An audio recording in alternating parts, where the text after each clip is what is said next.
The room that watched. When Mara bought the old boarding house on Weaver Street, the real estate agent warned her about only one thing. Don't use the third-floor room at the end of the hall. Tenants never stay in it.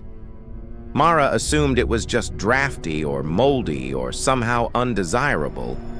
But when she unlocked the door that first night, the room looked perfectly normal, small, empty, clean. The only odd thing was the window. It faced another brick building so closely that no light ever really entered, almost like it was staring at a wall.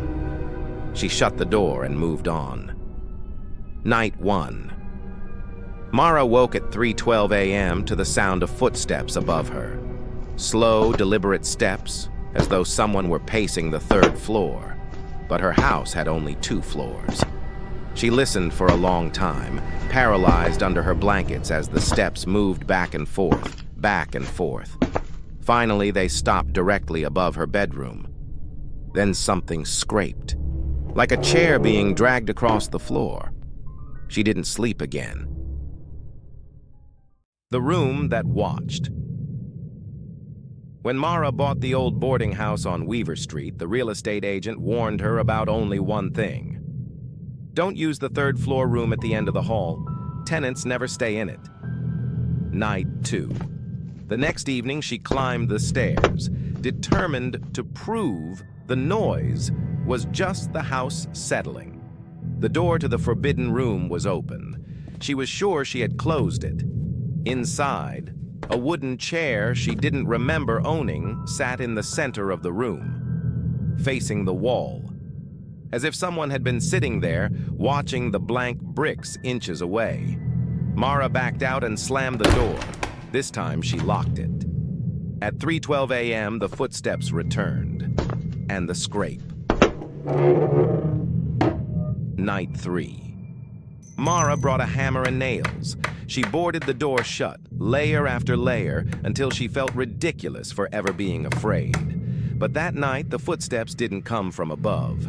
They came from the hallway, slow, barefoot, approaching her bedroom door. She reached for her phone, trembling, but before she could dial anything, the footsteps stopped just outside her room. Silence. Then a whisper, muffled but unmistakable. "Why did you close the door?" Mara froze. The voice sounded like it came from inside the walls.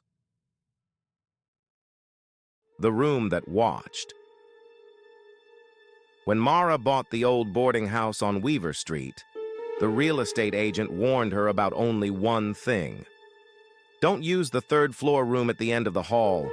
Tenants never stay in it. The final night.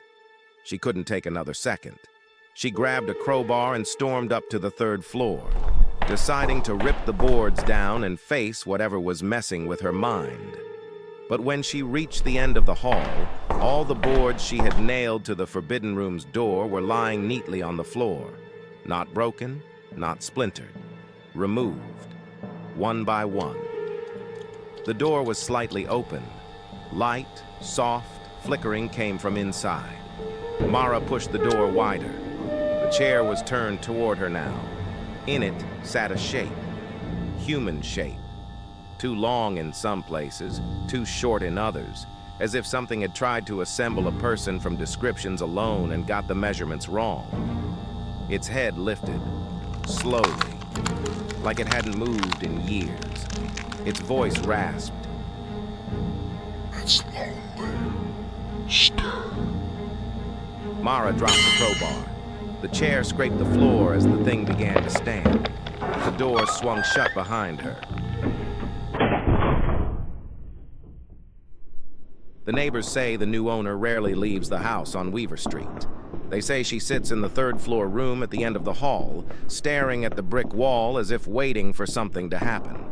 And at 3:12 a.m., they sometimes hear 2 sets of footsteps pacing, back and forth. Back and forth.